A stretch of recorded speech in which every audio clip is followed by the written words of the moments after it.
Welcome back, everyone, to another episode of Paths Uncovered, a podcast where we get to talk through untraditional pathways into technology. And today's episode, I'm very excited because it's going to be a walk down memory lane because I've got the fabulous Sláine Carey with me today.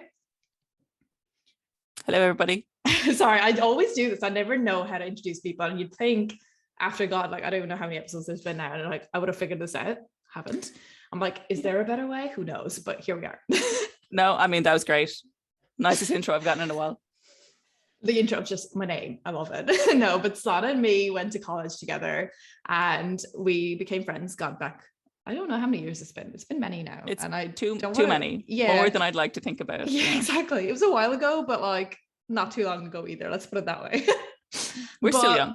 Oh yeah, very much so. I mean, COVID has not happened in my life at all at this stage. I'm like, 2 years haven't gone by. It's completely fine. It's all good. Yeah, it doesn't count.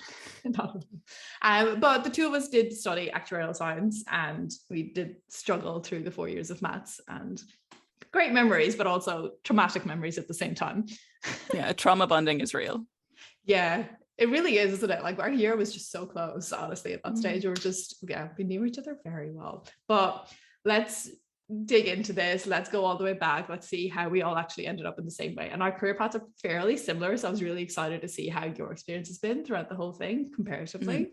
So take me back, go back to school, secondary school. What was happening? How did you even get in towards maths? Yeah, so I mean, I really liked secondary school, mainly because I found it fairly easy and was really good at it. And, you know, the classic, like, you know, I love things that I'm good at. So yeah, no, I really enjoyed school. I had like a nice, you know, close-knit group of friends that I had kind of from primary school, and got on really well with all my teachers, got on really well with all my subjects. And I suppose then kind of around, you know, the last year of school when we were looking at, okay, where do you want to go to college? What do you want to do? I really didn't know. I really like had no idea. So I thought, okay, like what are my favorite subjects? And my favorite subjects were actually biology and French. And I thought, I don't know really what I could do with those apart from like medicine or like languages. And I was like, I don't love languages enough to pursue that. And I was like, maybe I'll do medicine. You know, I was in my whole Grey's Anatomy phase. And then I really quickly realized that I'm not like a morning person, and shift work would just really, you know, kill my soul. So I think it's such a vocation. I was like, if I'm not sure, it's probably a no. Yeah. So then I thought, okay, like I'm pretty good at maths. I was like, what can I do with that? And I still like had no idea. And like our guidance counselor in school really, like, God bless her, was just not helpful. Like her suggestion to everybody was to just go to Scotland because it was free, because her kids had gone to Scotland. Yeah. But like, no, like do this in Scotland or you might be interested in this. It was just like go to Scotland and like just see what happens. Yeah, exactly. So it was actually my parents brought me to a kind of a guidance counselor external to the school, which really, really helped. Like, thank God they did that. So like she did like some little aptitude tests with me and kind of just talk me through like, what do you like? What do you not like? You know, where do you see yourself? And you know, as a 17-year-old, you don't really know the answer to any of those questions. But I did, like, you know, I gave her my best and I was like, I want to be rich, basically. So she was like, you're good at maths and you want to be rich. She was like, have you heard of an actuary? And I was like, no, not really. So she kind of explained what the job was, and you know, she was like, oh, it's one of the higher paying jobs in Ireland. And I was like, immediately just like dollar signs like in my eyes, like, you know, looking back now, you know, not the best, you know, motivation. But you know, look, that was the reality at the time. And so yeah, I was like, cool, great, I'm going to be an actuary, I'm going to be rich, that's amazing, sorted, career done. So then, yeah, I put down, now my CAO, I changed it the night before. Like it was, you know, computer science, it was nanoscience, it was literally all the random things I could think of. But I put down math science in UCC the night before it closed. And thank God I got it, because the points went up like quite a bit the year we went in. So I thought I'd have like lots to spare, and then I didn't have that many. So I was like, whoa. But yeah, so then that was essentially it. I was like, right, maths. I was like, it sounds good. It sounds like I'm going to be employable. I'm going to be an actuary. Here we go. And like for context, just for like people listening, I mean, a lot of people from Australia listen, so it's interesting. Like points CAO is basically just how we get into college. Points are based on your grades and stuff you get. But yeah, you make your choices, and if your points line up to cutoffs and stuff, you get into the degree. And that was like, I'm listening to this and I'm just like, wow, we really have very similar like college experience or school I've experience. never I'm had a like, unique experience in my no. entire life. Yeah. I was like, I mean, it's literally the exact like I was at that stage of like I was listening watching Grey's. I was like, yeah, Med, like mom's a nurse, went into hospitals, and I was like, this could be it. Changed my CA. I was like so many times. It's so interesting hearing, and like at the end, we both ended up in the same place. Yeah, and my parents work for themselves, so like my dad is kind of like a performance consultant and my mom does like kinesiology, so I knew that those weren't really career paths I wanted to go down, but also like they couldn't really get me like work experience in those because it was just them, out in their office. So I found that very unhelpful despite all their good advice and guidance at the time. So they killed me for saying that, but I was like, well, I don't want to be any of your jobs, so that's not helpful. But then started in UCC and immediately was like, oh no, like first week was fine because it was all just about like going out and making friends and had great crack and like met people in the course and everyone was really nice and like we had a lot of fun. I then started going to lectures and like just blew my mind. Like I was just like, oh my god, this is gibberish. Like straight away, like I like after like the initial like this is the course lecture for all of the modules, I was like, oh no. I was like, I've made a terrible decision here, because like I liked maths in school, which was very like the way that maths is taught in Ireland is like very like practical. Like there's all of your different sections. It's very like prescribed course. It's very structured, and like I think the Leaving Cert in general as like an exam set is like a bit of a game. You can kind of like, if you play the game properly and like it's not incredibly unpredictable, like you can do well.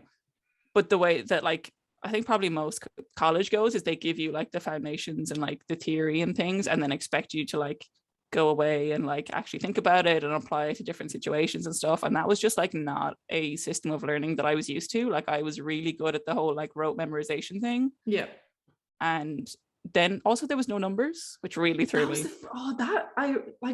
I found notes the other day, like I think I was cleaning out something, and it was literally like it wasn't English and it wasn't math, and it was just like symbols, and I'm like, I can read that as like 4 sentences. Like, what is this? And I'm like, you literally look back, and it's bizarre thinking about that. And I think it's just really like, I mean, the maths bit, like it was so, no matter how many, like, and I love that you talked about the career the counselors and stuff, that they were like, hey, you could try this and stuff. Like I had that in school too, right? But no one actually talk about what the experience is. Like no one does that. Even when I don't know if you went to the UCC like opening fair and stuff, like I went and I talked to people in the course and everything, and yet I had no idea that this was going to be my I literally the first couple of months I was just like, this is not maths. Like this is not actual maths. Like I've done maths, this isn't it. Like I don't understand this. Yeah, my favorite thing to say at the time was like, I'm actually studying hieroglyphics and not maths. Like because people would be like, oh, like, if we were like splitting the bill or like, anything to do with numbers, they'd be like, oh, maths degree. And I'd be like, there is literally no numbers in my maths degree. Like I could have done this in junior cert maths, but like I'm actually worse now. Yeah. I still get roasted about that, like to the day. I literally got roasted about this by my family like last week. Like I can't do maths. Oh, the family are the worst. They're always it's so painful. Always throwing digs. But yeah, like you said, I hadn't even gone to the UCC open day. The first day I was in UCC was the first morning of orientation. Yeah. Like my dad drove me down to Cork because I'm from Clare, which is about 2.5 hours away from Cork. So my dad drove me down the day before and was like, oh, I should probably like drive you by the college so you like know where you're going in the morning, and like drove me like by the gate and was like, that's it. And I was like, okay, cool. And then on the first morning of orientation I was so late because I was living like a little bit outside the city with a friend of my mom's, and like classic country bumpkin like naivety, I was like, oh yeah, sure, the bus is going to take like 30 minutes in, no problem. Just assumed that like there would be no traffic, no delays to that whatsoever. Got the bus, ended up taking like an hour and 10 minutes, and that only got me to town, so I had to like sprint out to college then. And I remember, like, I have such a visceral memory of like the first day that the like group of maths had already gone. So like I arrived in and they were like, oh, we'll like take you down, and like the whole class was standing there as I walked back late. Yeah, and everyone was just looking at me, be like, who is this girl who's like 40 minutes late? That's so embarrassing. And I was like, just 18, just moved out of home, like nervous about going to college. I didn't know anyone. I was like, I'm not gonna have any friends if I don't like make this go well. And I was just like, fuck. I was like, but I mean, only up from there. socially anyway. So, but yeah, I have like, even still, like I can feel that embarrassment like so strong. But yeah, so I mean, we started then, and then really quickly that embarrassment got taken over by, I am in the wrong course. Like I have been misled. Like this is not maths. This is not what I signed up for. And I really, really considered switching. And I was like on the phone to my mom, like, I'm going to switch. And then she was like, okay, like, that's fine. You can switch. No problem. Like, very supportive. She was like, what do you want to switch to? And I was like, I don't know. I was like, I don't know what I want to switch to. Like, I had always just had the tunnel vision of this is what I'm going to do. And like in my head, like that was like done. It was like ticked off, decision made. So I was just like, I don't know. And then she was like, okay, well, let's give it till Christmas. And if you still really are struggling, we can like seriously look at switching then. But I think it's like too reactionary now. Like it's too early days, which like, bless her, like was really good advice at the time. Now, I still struggled after Christmas, but I kind of got a handle on it. And I think really the key for a lot of us was forming a good friend group where we could just like do it together. Yeah. Like there was not a single bit of like solo work I did in my entire degree, I would say. God, not at all. And I think I remember back, like, I actually couldn't even tell you a single assignment that I would have done myself. Like there's definitely assignments where I probably did like 5% of the assignment myself, which is like a scary thing to be saying. You're like, yeah, sorry. But yeah. Like, and then I'm like, will they take my degree away if someone listens to this? Exactly. Like, it was a collaborative effort. Like there was like 60 of us, and I think 60 of us ended up going through it, or like we all had a joint degree at the end of it. I think there was the only way we got through it.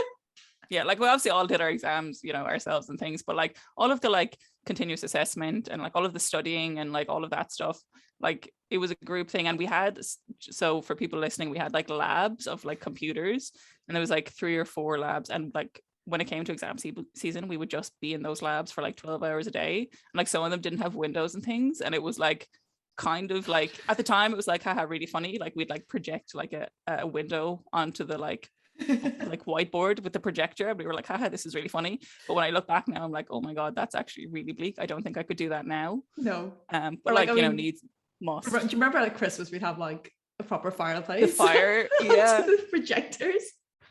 But yeah, God, those memories are actually traumatic now. I think if I see like a lab of computers, I'm like, oh God, memories. Yeah. I'm just long enough out now that I can like look back and be like, haha, fondly, and it was funny. But like definitely like a year or 2 post graduation, I was like, I actually can't think about that. That's too much. Yeah.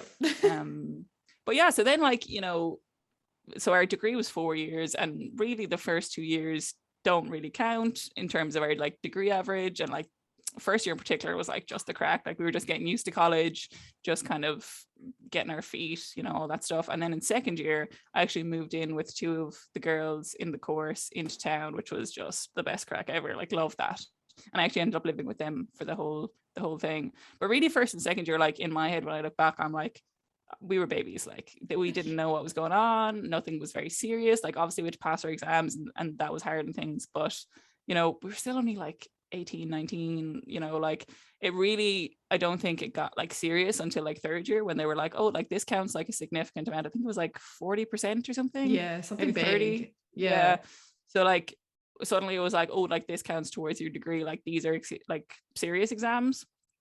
And I think like my biggest learning from college was, well, one, going from being like a big fish in a small pond in school, going to be like the tiniest fish in the massivest pond. Like I was like the best in my maths class in school. And then I met all these people in this course who were also the best in their maths classes, but their maths classes were way bigger and from like way higher standard schools and things than the one I came from.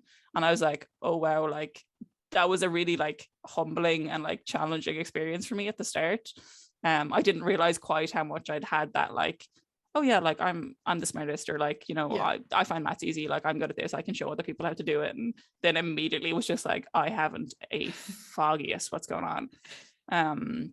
So I think that kicked in a lot. But also I found that like when I tried to study, like if I couldn't get it, or like when I just couldn't understand, or like I'd leave it like slightly too late in the like semester, and I'd be like, I don't know what's going on anymore. Like I've missed this like one key like pivotal point where it goes from like, okay, I understand for like the first 2 or 3 weeks, and then like you'd miss one lecture, or like you'd just not pay attention and you'd miss like, and it just suddenly is like, oh my god, I have no idea what this is anymore. Yeah.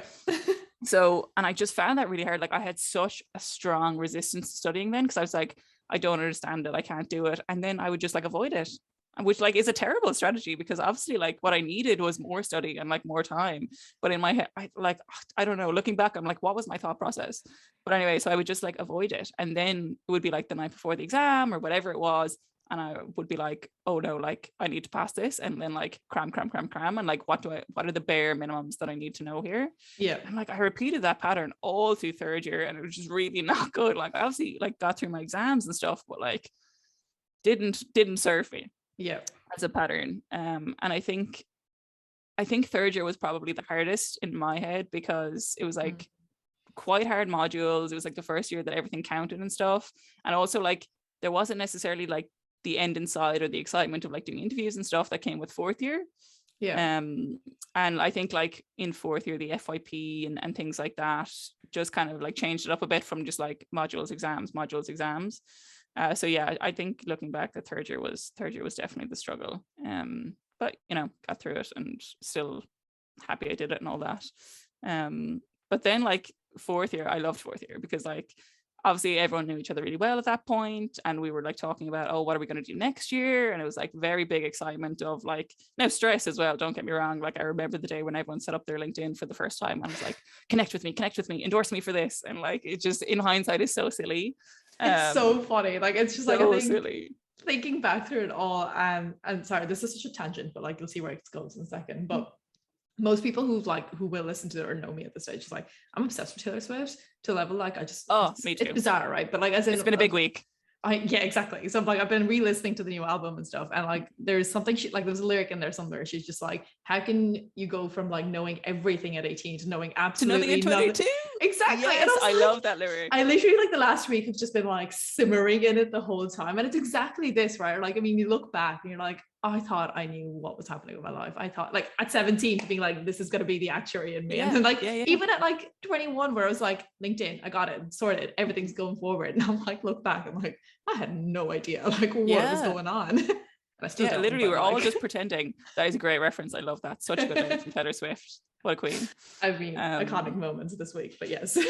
Yes. Yeah, no, so true. Because like, you know, in that like period from like first year to like third or fourth year, when I was looking at like actual careers, I very quickly realized that being an actuary was not for me.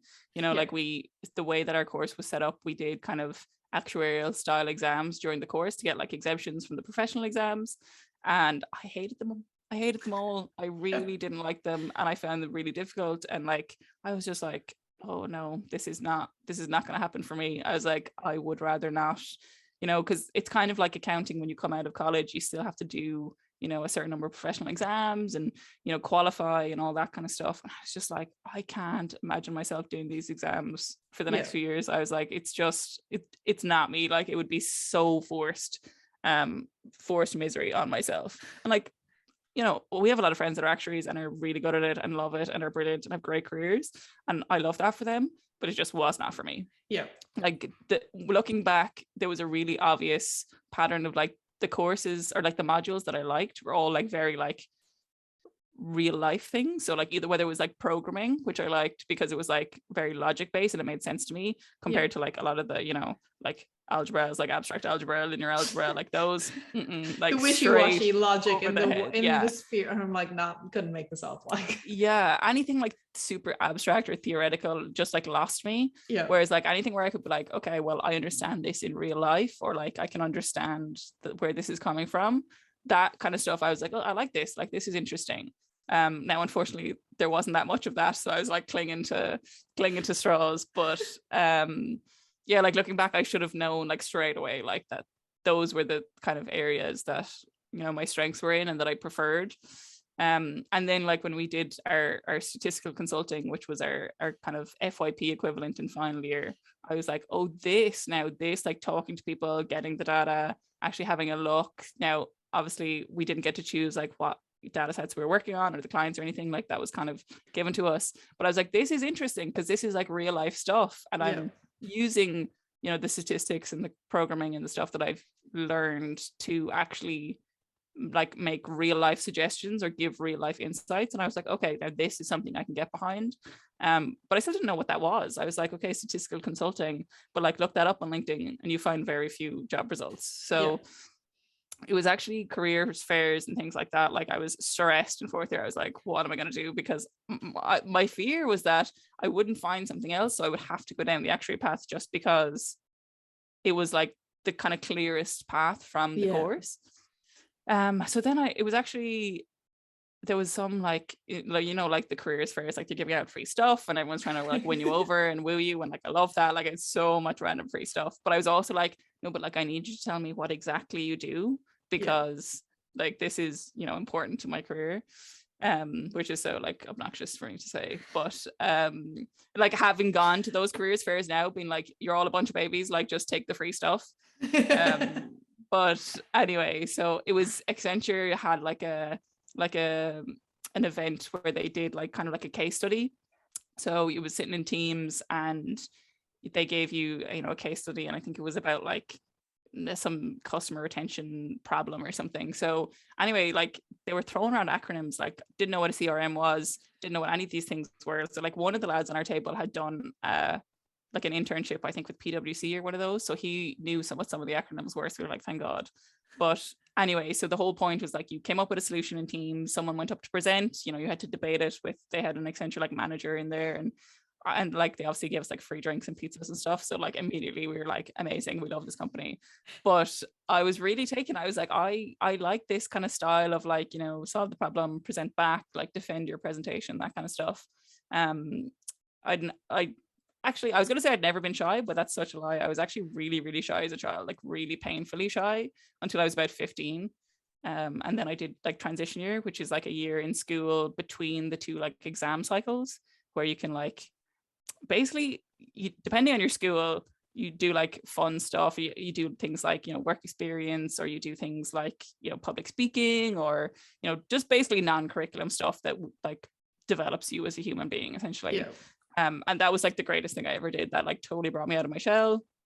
And, like a lot of people that I've met since are like, oh, like you're not shy at all. You seem very, personable and open. And I'm like a lot of that at the start was faking it. Like when I went to college that first day, I was like, so like the night before, I like called my mom crying and was like, I'm not going to have any friends. Everyone's going to be so weird. Like this is going to be terrible.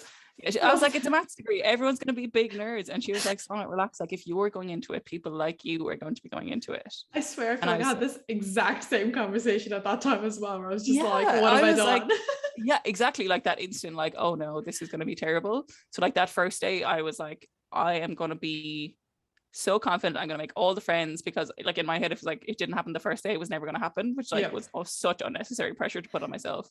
But so I went in and I was like, just pretend that you are super confident, no problem. And thank God worked, like, and people were like, oh, like chatting away, and everyone was so nice and not at all weird. So I was like, okay, I may have misjudged the situation. But like, yeah, I think that like public speaking and that like chatting to people and stuff had been a seed that had been planted like a good few years before. And when I saw the Accenture equivalent, or like the corporate equivalent, which is, like now I'm like sick of PowerPoints and all that, but like, I was like, oh, this could be something that I could actually be good at. So I was like, okay, I was very torn between like starting work and taking a year out, just like traveling. I was just like, oh, I really don't know what I want to do. Like I had that whole like, I didn't want to be behind everyone if I like came back a year later. But I also was like, when am I going to get this opportunity again? So I think it's important to note there, especially because I remember thinking a bit of that, right? But it's mostly because the other end of this was everyone in our year was basically going into jobs, like as far as we could see, and everyone around us was like, okay, great, got this offer, taking this, like, and I'm starting in September. Every single person out of the 60-year-old people was taking a job and like doing anything of, and taking a job in Dublin, like that was just a thing. Like doing anything outside of that norm, like, which I mean, it ended up being me like, okay, I think I'm moving to Australia. Oh Lord. Even just that, where it's like same job, it's still the same thing, was terrifying because it's just different than everyone else. And it's so weird. You can't follow the pattern the same. Like, everyone was like, oh, well, we'll move in together in Dublin, or like I'm starting the same time, like we can go for drinks and blah, blah, blah. And yeah, no, totally agree that I was like, oh, like if I don't do that, then I'm going to be behind. Yeah. And like, I'm going to have a year less experience. And like, and now like in hindsight, I'm like, that makes absolutely no difference. 1 year is nothing. But like when you're, you know, coming out of college, everything. And then I was like, what if I don't get a job because I took a year out? And people are like, why did you do that? Which like no one would ask you. Like people would be interested in like, oh, tell me what you did, blah, blah, blah. Yeah, exactly. But anyway, this was all going on in my little 21-year-old mind being like, and I was also like, I don't really want to work anywhere except Accenture, which like very big claim at the time. I was just like, okay, one event and they've hooked me. But anyway, so I was like, look, I'm going to leave it up to fate.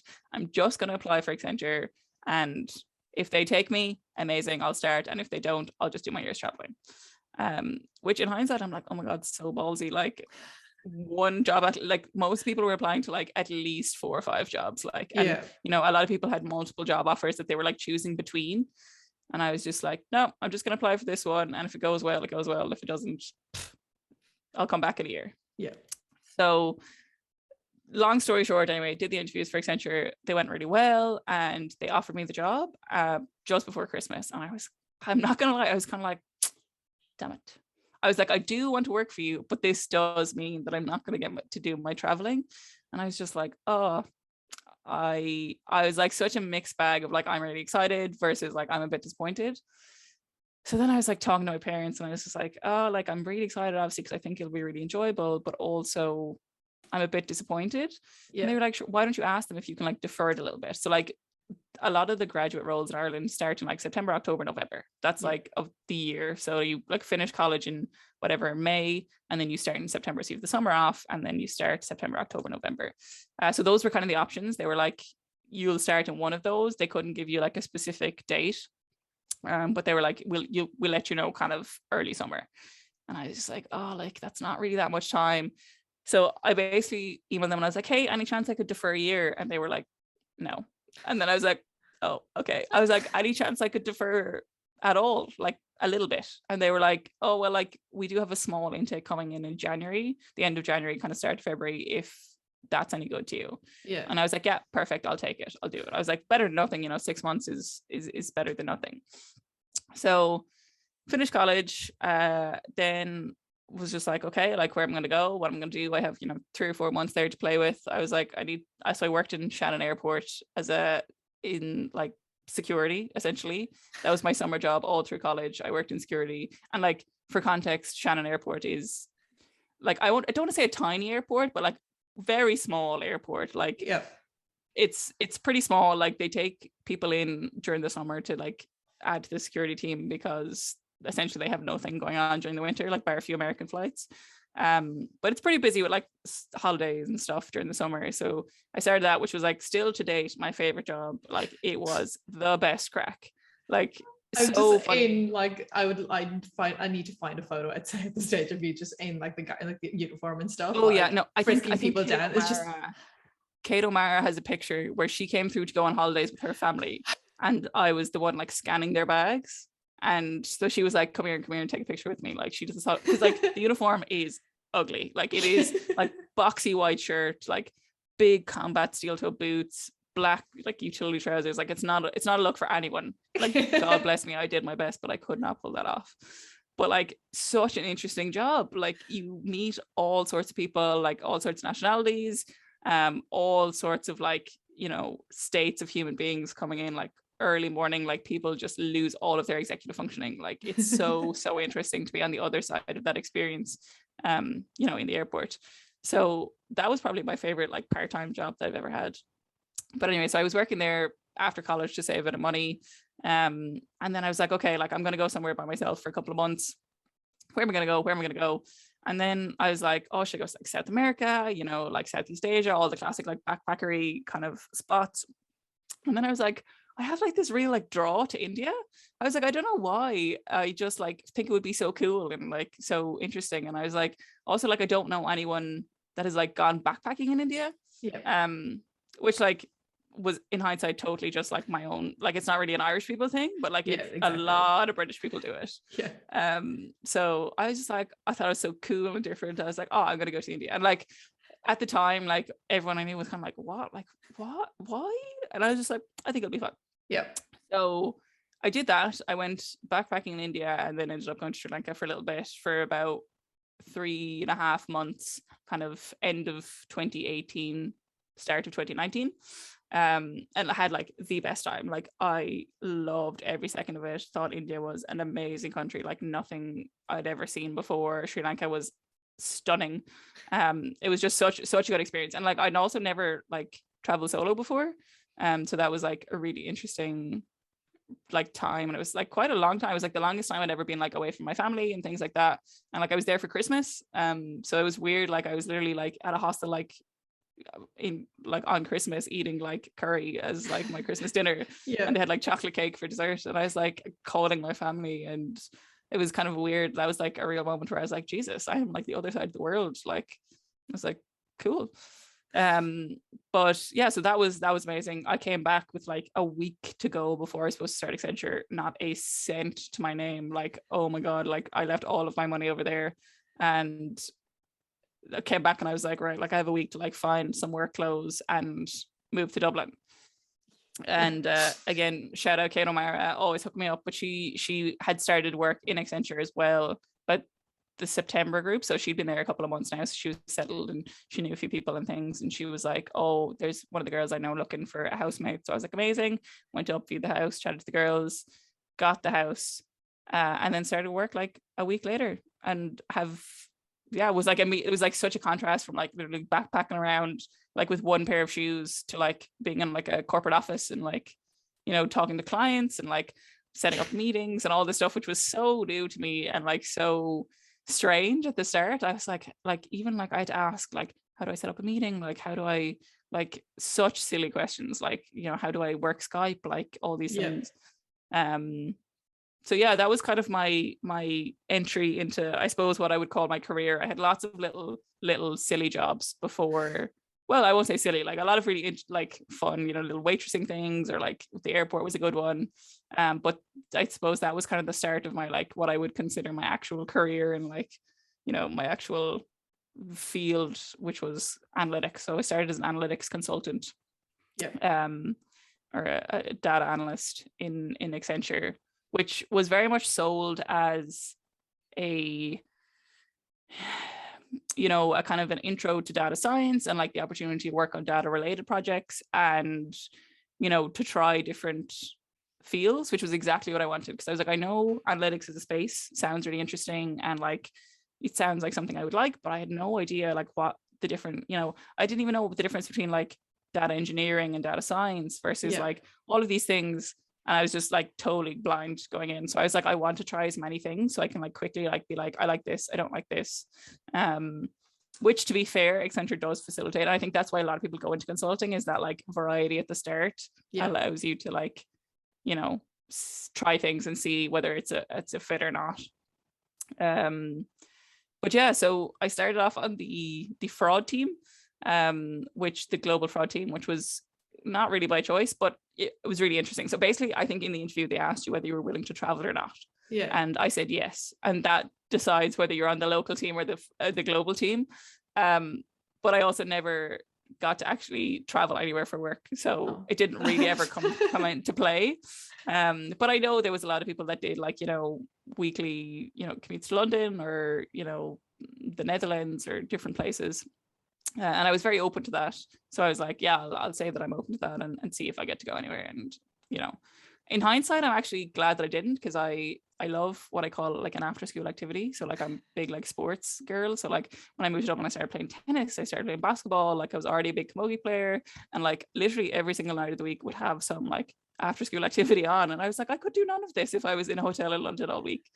So in hindsight, it was probably good that I didn't go anywhere too mad. But yeah, so started on that, and my first project was, to date, like one of the most fun projects I've ever been on. It was a expense and fraud non-compliance project. So basically, like, you know, auditing or like looking for fraud or like non-compliance. So we say like non-compliance is kind of like unintentional fraud, and then fraud is like intentional fraud. Fraud is fraud.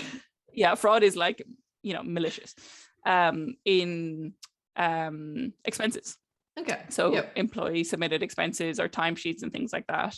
So this had been kind of a really long running project. So really by the time I got to it, it was like very much built, and it was like ready to go. So what we ended up doing was just like little changes, updates, tweaks. It was like a regional model. So there was different rules. So it was for a global company, and there was like different rules for different parts of the world. And like different like thresholds for rules and things like that. And it was basically like a glorified rules engine. So, if they have 15 expenses over $100 or whatever, then, flag them as potentially fraudulent. Like nothing, like that was probably one of the more straightforward ones, but nothing crazy. And then there was a little like machine learning, like a random forest on top of that to try and like reduce false positives, because we were sending this list to auditors who'd had to actually go through it. So if we just sent them like, 50% of the expenses, they'd be like, no. So, but that was like such an interesting like introduction to like just like how a project works. So we had like so many stakeholders. We had like, so we were the analytics team, there was 3 of us. Then there was like the business stakeholders in the US who like knew everything about like fraud and like non-compliance, but nothing about like any technical stuff. We had the auditors, which were in South America. We had like the like data engineering team was in like Southeast Asia somewhere. Like it was such a global project, like, and it would be like very strict like SLAs on like the time zones, because if it didn't get to like, if it didn't like get through all the stages by, this time, like you wouldn't get it for like the weekend or like a full 24 hours or whatever. So that was a really good first project. And I also just loved my team. Like it was just so fun, like it was a really good way to meet people. And I was in the office and I got to meet loads of people and do that. And I did that for probably about 8 months before I was kind of like, okay, this is good, but I think I've kind of like reached like the point where I can actually learn anything from this anymore. And that was all based in OR, which we'd done in college. So I was like pretty comfortable with like the like language and the technology that was being used, which was nice. And then I was like, oh, I'm kind of up for a little bit of a challenge. Now, when you communicate those things in consulting, it doesn't always happen. They're like, yeah, tell us, but like, doesn't mean it's going to happen. So I said these things with like, very much thinking, okay, this, isn't going to happen anytime soon. But then actually a couple of weeks later, one of the managers came over and was like, how would you feel about moving project? And I was like, oh, yeah, great. Like to what, what's going on? And so they told me about this other project. And I was like, yeah, amazing. Let's go. Let's do it. And then like 3 days later, I was on the new project, which like the speed of roll on and roll off in consulting just never ceases to amaze me. And like, I got like no handover for the new project. I did a very quick handover for my old project to whoever was coming onto it. And it was just like, drop you in. And it's just like, right, you're the expert now. Yeah. And it's fully like you're in front of clients and they're like, they expect you to be like an expert. And that is not the case. Like I was like this next project was in SQL, which I'd never done any coding in SQL. Now, thank God it wasn't like hard to pick up the basics, but like fully on my first day, I was like Googling, like, how do I select star from? Like, I had no idea. Like, and they had told the client that I was a SQL expert. This is the funniest thing. I think like, I say this because when I started, and I mean, it's really funny because I started, it was the exact same thing, right? I mean, I started as a data science grad. And they kind of knew they knew I was coming in very like fresh and like not knowing anything, right? So the first couple of days, they're like, I remember one of the like lead consultants like was pulling me up. We were just chatting and stuff, and he's like, SQL, like SQL, right? And I was like, what? Like, is this English? Like, what are we saying here? Exactly. Like, I don't even know what you're talking to me about. Like letters, words, like what is this? I was like, I don't recognize that word. Like, I've never heard this before. And I think Jill O'Sullivan, like she's been on the podcast before, it's like she had just started her master's and had just started doing a module on SQL. And she literally sent me all her whole course notes. And I literally, no joke, for a week at work, sat there because it was like on the bench, I was learning anyway. And I just learned SQL using like UCC master's notes because she sent those on from college. Amazing. I'm sure they were way higher quality than the stuff I was Googling. They were brilliant. I was literally Googling. But it really is amazing how that, how quickly you can just pick it up and like you just get to it. You're like, okay, I'm here, I gotta get on with it, move along. But it's just like the expectation to do that in the first, it's so Exactly. bizarre, I think. But And yeah, I don't know any other like industry or career where you're just like expected to know everything from the start without them God, like yeah, teaching you anything. And it's so like crazy. it's so like you really have to be quite like adaptable and like, you know, kind of easygoing, I think, to thrive in that environment. Like I definitely found it like at times I was like, Jesus, and like I'm fairly relaxed as people go. Like I couldn't imagine if you were someone who was like very like super like highly strung or organized, or someone that wanted to like know everything. Yeah, Like you just would not be able to do it. But yeah, so I was the SQL expert in that project, and so thank God, like it was absolutely a baptism of fire. Like just learned it all like the first week or two. They didn't have anything super advanced going on at the time, so like thank God I picked it up fairly easy. But it was just like a massive code base. They had like, you know, like thousands and thousands of like lines of scripts and stuff, and I'm like, the way SQL is good because it's like very logical and it's like easy to read, but like to go into like the queries and stuff, like you have to like break it down into like little parts, and there was so many like sub queries and little parts, and I was just like, I don't even know where to begin with this. But and also the like lead like data architect, who would have been brilliant in like giving me the onboarding, went out sick for 3 weeks on my first 3 weeks, just like unexpectedly. So Andrew was like, sorry, like first of all, there's no one to teach you, and second of all, you need to actually take up his workload. And I was like, I was like, this is crazy. So like those first 3 weeks of my second project were like just insanity. Like I had so like it was, they were pushing a project like pilot live. So thank God it wasn't like too big, but like it was a pilot, and like I hadn't a clue what was going on, and things were breaking and people were like, what's going on? And I was like, I don't know. So anyway, those first 3 weeks, very intense. But after a while, like he came back, and like I kind of had gotten to grips with it at that point, and thank God that whole period of my life was over. But anyway, so I did that for like a year and a half, and it was basically just like the title was like functional data analyst, and what that basically meant was jack of all trades, master of none. So like I touched so many different bits of like data engineering, you know, like just pure like data analyst stuff, you know, a lot of SQL, some Python, some like automation bits, and a tiny little bit of data science. Like right at the end we built like a very basic model, but like at that point when I knew the distinction between like engineering, data science, and you know like the different like subcategories, I was like, I in my head I was like, I really want to be data science, I really want to do data science. Like I just thought that like modeling was so cool because I'd never done it, and I was like, it's such a buzzword and everyone thinks it's cool. So I was like talking to my like career like mentor that you get in Accenture, and I was like, oh, I really want to like actually do some modeling, like I think it would be really fun.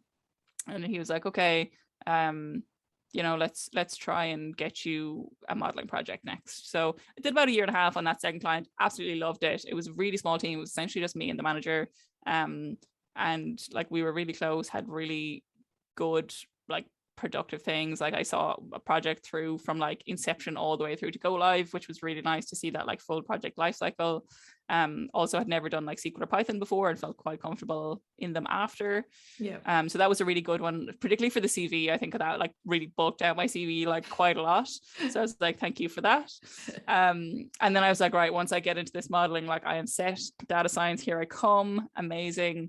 And so I moved on to a new project. It was again a fraud project, but it was kind of like basically they had an existing fraud system, and they were like, right, we need to A, optimize it, and B, essentially replace it if we can come up with something better. And again, it was like kind of similar to my first project in that it was like what they had was like a really basic rules-based engine, and they were just like flagging literally everything. So it was insurance claim, excuse me, it was insurance claims. So they were just flagging like what they thought were potentially fraudulent claims, and they were just flagging everything. Like I'm talking like 70% of the claims that came in were flagged. And now like you'd expect there to be like maybe 3 to 5% fraud. So like that was just way too much, and like the audit team just couldn't get even near most of them. So they were like, okay, like we need help. But it was only like supposed to be a 12-week proof of concept kind of exercise. And so it was for a UK based client, and we didn't get laptops for 5 weeks. So we couldn't access any of the sensitive data because we didn't have client laptops, but we didn't get client laptops for 5 weeks. And like they knew we were coming, like this was a long running thing, like it was not news. And like I was just like, this is the most like large consulting organization thing I've ever seen. Like just so much bureaucracy. There was so much like things we had to sign off, we had to send things, and like there was so much red tape, and we were just like, this is a nightmare. Like we're halfway through our project essentially, and we have Nothing. apart from like one very, very basic deck, we have nothing. Like this isn't even a big corporate thing. Like I have never been on a project so far that it has taken less than 2 weeks to get access to. Yeah. Like It's that's insane. been like the quickest I've ever had access with like 2 weeks. And there's usually projects that are like 4-week POCs, like you just said, it's like halfway done. Exactly. You're like, okay, I'm here. Exactly. And I understand that like a lot of it is like about access control and, you know, that kind of stuff. And I understand that like that's a really important part of like data controls and things. But like a lot of the time, I think it's just like red tape and like nobody wants to take responsibility for it. And it's just gets kind of like people forget that you need laptop. Anyway, so we got our laptops 5 weeks in. And we had kind of an idea of how the project was going to go. So we had like 2 separate streams, an optimization and like a generation team, where one was trying to fix the current rule set and the other one was trying to like essentially create new rules or a model. Yep. So we had like a checklist of like, we think this, and this is going to help. And we got through our checklist and like nothing was helping. And we were like, oh no, like this is not good. Like we are like 9 weeks in now and we have essentially nothing. So we had to like pivot the whole project for the last 3 weeks, and essentially there'd been like a complete miscommunication on like what actually were the factors leading to like fraud. So we thought it was like, you know, the rule said, you know, this rule was hit, this one was fraudulent. We were like, perfect, like relationship, let's map those. Turns out the rules were just not predictors of fraud at all. They were just terrible. And the relationship was that the audit team in the middle was really good at prioritizing which claims they thought were fraudulent, and their conversion rate was like really, really good. So it was actually their relationship to the fraud outcome was like really important. Yeah. But like that didn't get communicated to us until like the end of the project, because like we like it's so interesting when you're like trying to talk to stakeholders and get information from them. Unless you ask sometimes really specific questions, there are things that just never come up. And I don't know whether it's people just assuming that you'd know it because it's such a basic thing to them, or they just don't even think about it. And like I can remember the session, it was me and my manager were in, and we were like asking them questions about this. And then they started talking about like the audit team and things. And we were like, we knew they existed and stuff, but we didn't realize that they had like a prioritization like process for like how they prioritize things. And we were like, this would have been so helpful 4 weeks ago. And they were like, oh, would it? We were like, yes, obviously. But anyway, so the end of that project ended up being like an absolute race to the finish line. I finally got to do some modeling, but it was under like such pressure that I was like, do you know what? I actually hate this. So I had done some like initial ones, and I like building like the first like 2 or 3 iterations of a model. But after that, when you're like trying to like tune it and like improve accuracy and things like that, I was like, oh, I'm just bored of it now. Like I don't like the little like tiny percentage like increases. I'm like, oh, I actually don't care about these now. Or like adding new features and stuff, I'm like, I'm over it. Doesn't it just make it feel like it's like being back in an actuary, like the actuarial part, the boring part of the actuary's job, that I was like, this is why I don't want to be an actuary. It's very such similar. Fine level of detail. Yeah, actually that's a really good comparison. I never thought about that. But yeah, I was like, oh, this is what it is. I was like, this is the buzzword. This is what people mean. I was like, this is not that fun. So then I was like, oh, I can stop like chasing data science as this like be all and end all like magical thing. I was like, I still think it's really cool, and like I'm happy to build like, you know, like rough and ready models and stuff, but like that really like intense like iterating through like multiple different like, you know, like modeling techniques and then like tuning the models and stuff. I was just like, oh no, that's not for me now. I'm okay.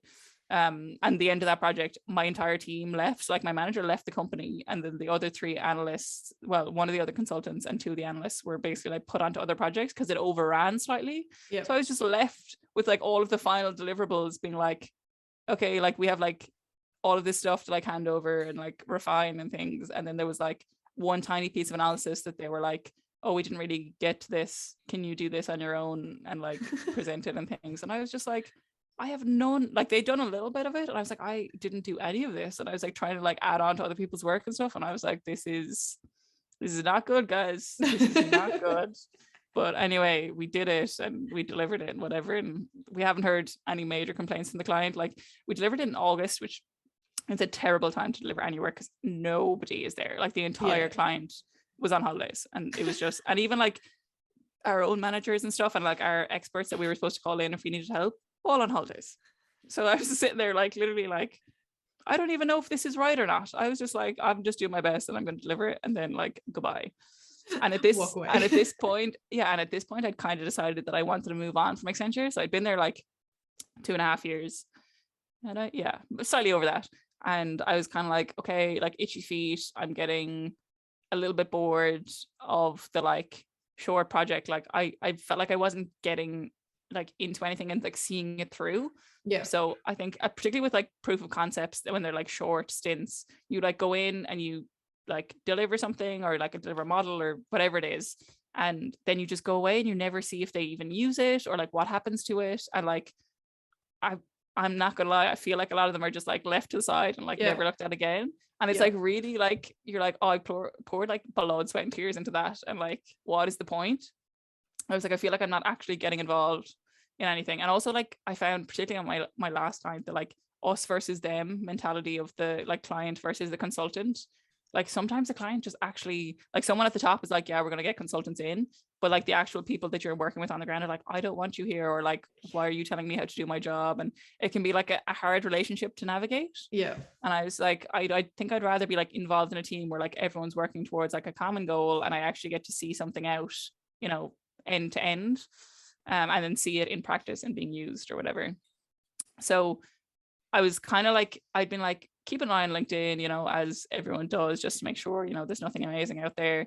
But at that point, I'd kind of actively started. I was like, okay, I'm going to like apply for a few things and see what happens. And at that point, I was very as well open to like, I didn't have a specific industry in mind. I didn't have, you know, like necessarily like that strong, like, I was like, I want to kind of more like data analyst type stuff. So like a little bit of like, you know, a little bit of data engineering, a little bit of data science, but like mainly like insights and like actual like kind of affecting like business outcomes and stuff. So I was like, okay, that's my kind of sphere that I'm looking in. And also I would say 80% of my team in Accenture, so of the like analytics like team across all of the levels, had left from like during COVID at some point. Like it was like the mass exodus. I've never seen anything like it. It was insane. Like we started, so the way that the Accenture works is there's like levels. So you start as analyst, and then you go to consultant and manager, and all the way up through to like managing director.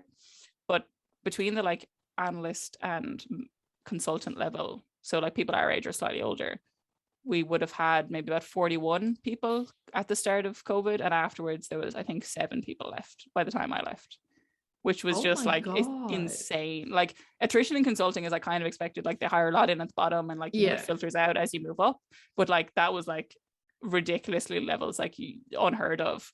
And I think it was a combination of, you know, I think a lot of consulting companies, they really bring people in by like, you know, the social events, and you know, you do a lot of, you know, meeting people and chatting, and they bring like social people in, and you know, the events are really fun and it's all like free things and all that. And when you take all those away, you're just left with the work. I think a lot of people were like, oh, that's not that fun.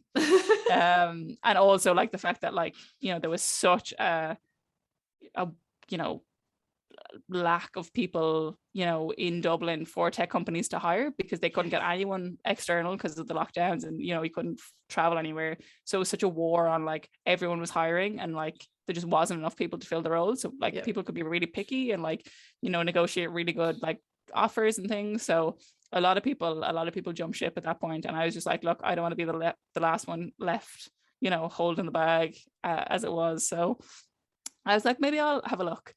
And I did, and I applied to a few different things. At the start I was like, okay, I'm just going to apply to loads of things because like I wanted a new job. And then I was like, this doesn't seem like a brilliant strategy, because then I was like getting loads of like replies and stuff, and I was like, oh, I don't actually want that and things. So I was like, okay, let's be a little bit more selective. Other end of oh my god, this is nearly too much, like how do I keep on top of all of this exactly, and I was still working doing a job. So I was like, I was like, I don't necessarily want to be doing interviews like, you know, every day of the week or anything. So I was like, okay, let's be like a little selective here.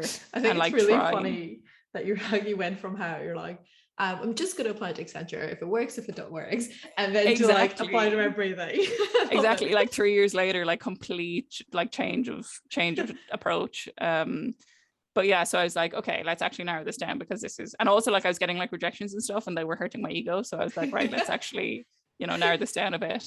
And it was actually a recruiter called me and was like, oh, I have some jobs here if you want to have a look at them. And he sent me over a couple of job descriptions and I was like, oh, like, don't love this. And then there was one and I was like, oh, that actually sounds really interesting. It was kind of a startup company and it was for like a lead data analyst role. I was like, that sounds really interesting, but like, I don't know if I'm qualified. Yeah. And then so I like chatted to him and I was like, oh, like, I think this is really interesting and like my skill set aligns quite well, but like, I'm not sure that if I'd seen this on like LinkedIn that I would have necessarily thought I was qualified. And he was like, yeah, no, that's so fair. But he was like, they are actually specifying 2 to 4 years experience. And I was like, oh, I have 3 years experience. So then I was like, okay, sure. Yeah, go on, like put me forward for that. Yeah. So I applied for that and that was Toothpick, which is my current job. So spoiler, I did actually get the job after, many interview rounds and those like take home tests and all that stuff, which companies love to do. So I got that job and so basically my role at the moment is they don't have a data team or like even a data person. So they were like, okay, like we need some, like everyone in the company, because it's so small, there's only like 25 of us, right? And essentially the industry is teledentistry, which I had never heard about like at all. Like I had no idea what it was, didn't know it was a thing, until I was like chatting to the guys about it. And I was like, oh, this actually makes a lot of sense. It's really interesting. Like we have a lot of like telehealth stuff, with like online nurses and things like that. It makes sense that like you could do dentistry in a similar fashion. And it just wasn't really a thing yet. It's just I think the industry itself is like way more in its infancy than like telehealth is. And they were basically like, look, kind of startup vibe. They're like, everyone has touched the data at some point, but we don't have like a dedicated resource to it. And like, we just don't have time essentially. And we know that we're actually finally collecting a lot and we're not doing anything with it. And they were like, we really want to, use it to make business decisions. And I was like, great, this is music to my ears. This sounds like exactly the type of role that I wanted to be in. I was like, I see myself as kind of like a data generalist and like good at like, like competent across all the different like data spheres, but not necessarily super like expert or niche in any of them. And I was like, I like the idea of like a small team and a startup environment. And I was like, also, it's just a really cool industry. I was like, I don't know anyone else that works in teledentistry. I've learned so much about like the dental value chain, like value-based care, which is a thing. So it's based in the US market. And this value-based care thing I'd never heard about, but it's a huge thing in the States with doctors. So basically it's changed kind of the onus from doctors on like, okay, if you perform like XYZ, procedures or prescriptions or whatever you do, you get paid for those, to you get paid based on the health outcome of the patient. So you get a certain amount of money every month and you just have to keep that patient healthy. So, if there's nothing wrong with them and like you do a really good job, like you're just getting money for very little essentially. And it's like to change the focus from like we're charging per procedure to we're getting paid to have good outcomes for the patient. And this is first of all something I had no idea about like a month ago. So like, I'm by no means an expert, but it was something that has been like ongoing in the States for like quite a while and has been like really effective. I think because their like insurance model is quite different to like how we do it in Europe or Australia, for example. It's very unique to what they do. It works really well. And so kind of Toothpick's idea is, why can't we do that in dental? So why can't we be part of that like value chain in getting the focus not from like, okay, the dentist is going to do like a filling, an extraction and whatever, a clean, and we're just going to charge for them, to actually getting like, this is the best outcome for the patient. And it was the CEO, when I met him, he was like, look, in theory all dental problems are preventable. So like, there's a small group of people who have no problems at all, like perfect teeth, and there's a small group of people who have so many problems and really not good teeth. So in theory we can get, and then it's everyone in the middle that has like the occasional filling or whatever. And so like in theory, we can get everyone to that like no problem stage with the right like preventative care. Now obviously like there's people that are already moved along that journey and it's too far gone, you're trying to pull them back. But like in an ideal world, there is no dental problems, because like if you brush, if you floss, you know, all those things, if you can take care of your oral hygiene, like really there's, you know, they're preventable, a lot of them. And there's like also like a really interesting link between like, you know, like chronic illness and like dentistry, and like people are pregnant are more likely to have like dental issues and all this stuff that I just had no idea about.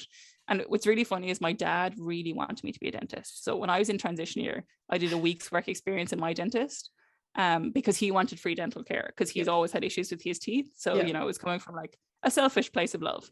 And I did a week's work experience in the dentist, and I was like, if I ever see a filling again, it's too soon. You know, like I was just like, this is not for me. Like it's too repetitive. Like I love my dentist, but I was like, Emer, I can't do this. And now I was like, Dad, this is the closest I could get to dentistry while still being in analytics.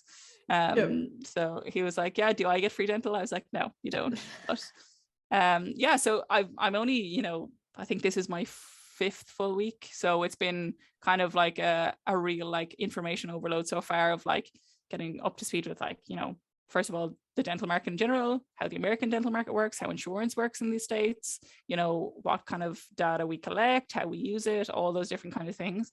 So it's been an absolute fire hose, but it's been so fun so far. And it's just, I just find it so interesting. And like, I must say, when I was working at Accenture and I was doing like the fraud projects, like fraud in theory sounds cool, it sounds sexy, you know, it's like everyone's like, oh, fraud, like that's, you know, interesting, but oh my god, the reality is so not like that.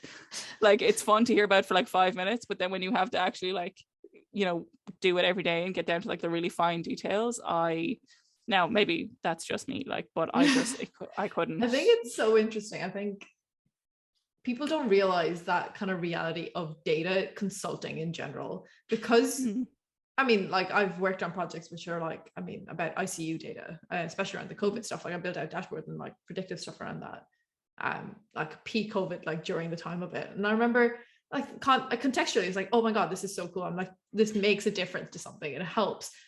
But then the other end of it is like when you're actually doing it, you're staring at numbers every single day. Yeah. And like like from the consulting point of view, you're coming in for 2 months having to like frantically get in touch with like, okay, what the hell is these mean number? Like, where does this all relate to? Like, I don't understand. Sounds really cool for everyone else, but I'm like, I am in this like jumbo of words that I don't get. And then like literally a month later, it's a completely different scenario. You're trying to figure that out. And it's just, you're constantly like struggling to stay alive in the data. Treading water. Yeah. Like basically, but like, it sounds great on the outside, but in there and you're like, oh my God, what am I doing?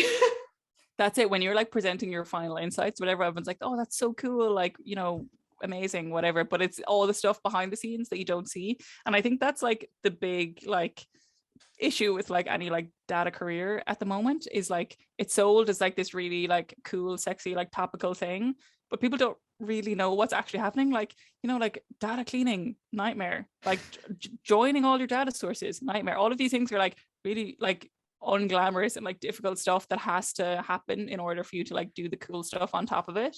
And like, you know, the cool like machine learning or whatever. 80% of the job like is literally just doing that. Exactly. And yeah, I think that's like the big misconception, is like everyone thinks like, oh, data's so cool, and I still think it is really cool, and I do enjoy it. Yeah. But I think a lot of people would feel how I felt when I went to college first and be like, I've been misled. Like, this is not what I thought it was. So like I was involved in the like recruitment team for Accenture, and we would go out to colleges and stuff and you know, chat to students about what we're doing. And I always found it so hard to like toe the line between being like very honest with them about like, okay, like this is what you have to expect, without like necessarily putting all of my personal like biases and opinions on them, but also like being like, okay, but like this is actually what we do. Because a lot of them, particularly I think like master's students, would be like, okay, like I really want to do data science, and I'd be like, look, you might not get a data science project in Accenture for a long time. Like there is so many other parts of data that we touch on and we cover, and honestly, like with no experience, when you come in the first day, they're not going to give you the cool like machine learning projects or anything, because there's people who have, you know, A, experience in those, or B, have done their time on all the kind of donkey work and are in line for those as well. So I think, yeah, that kind of like making sure that people's expectations are reasonable was a big part. And then like other people would just be like, yeah, it's so fun, you get free drinks and stuff at the events, and I'm like, this is true, but like you also have to work from like 9 to 5 as well, you know.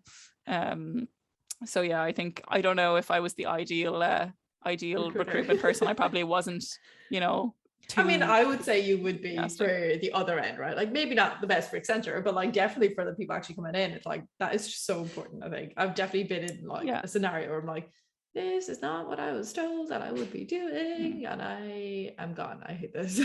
Yeah. And some people are really good at that. Some people are like, yes, just roll with it, no problem, whatever. And I'm like, if that's you, amazing, you're gonna love consulting. It's like lots of change, lots of like starting from square one, you know, just when you think you know everything, then you're like onto a different project where you know nothing.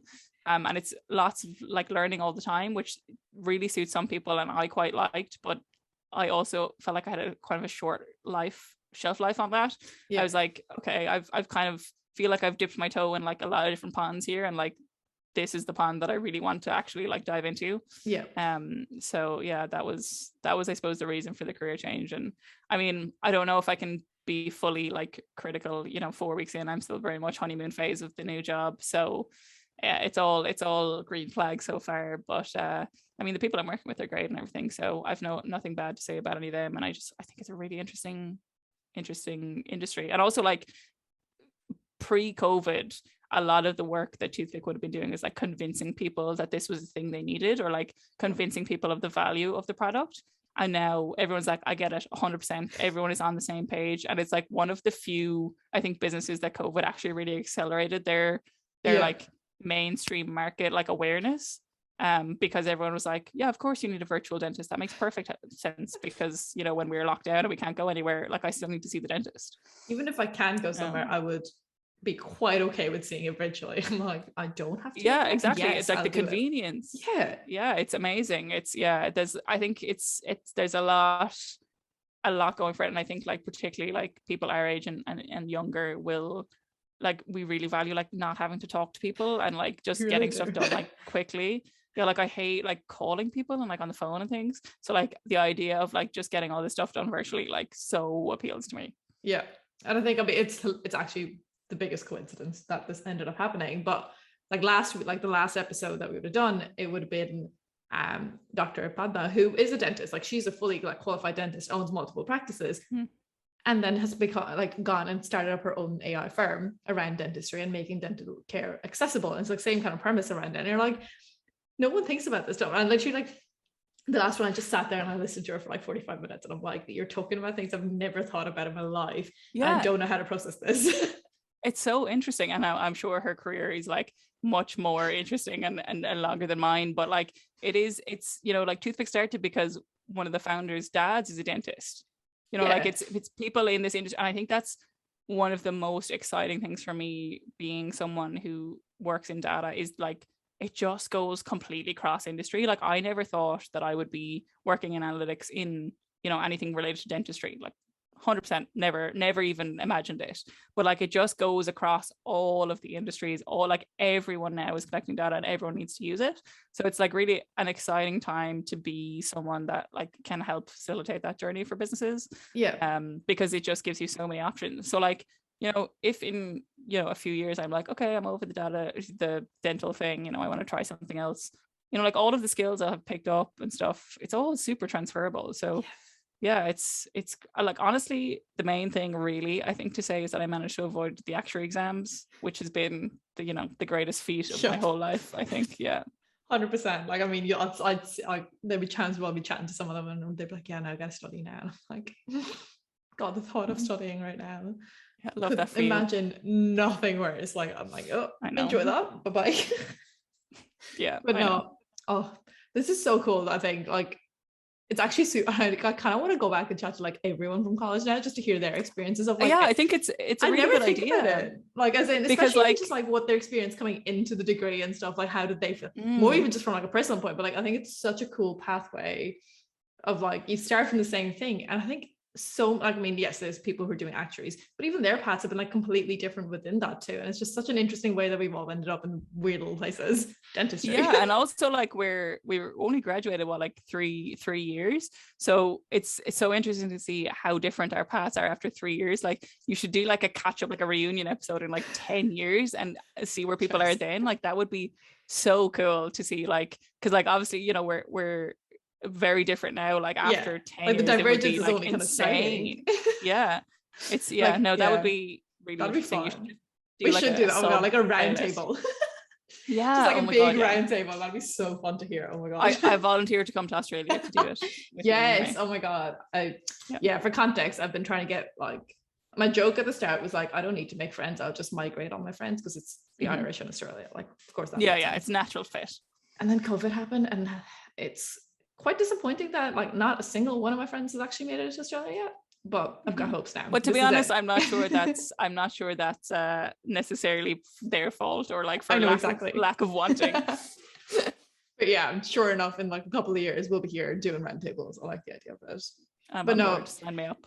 Thank you so much for spending your morning with me. I very much appreciate the chats. And I think not at all. I loved it. Anytime. I love chatting all things career and about myself and all that. And it was great to catch up. So exactly. yeah, this is perfect. Look, we'll wrap it up there for today. I'm sure there's going to be so much more to come for Sláine. And I mean, we are going to be having, I've been joking about this, but like there's going to have to be like a path continued kind of conversations for like almost every episode. Because like even already, like some of the past ones, I think she was sharing one earlier, I was like, path continued, there's another move. But yeah, we will be hearing from you again because it's going to be so much more. It'll be so interesting to see what the next industry will be after dentistry. But until then, take care of yourselves. We'll see you again in 2 weeks with another episode. Bye.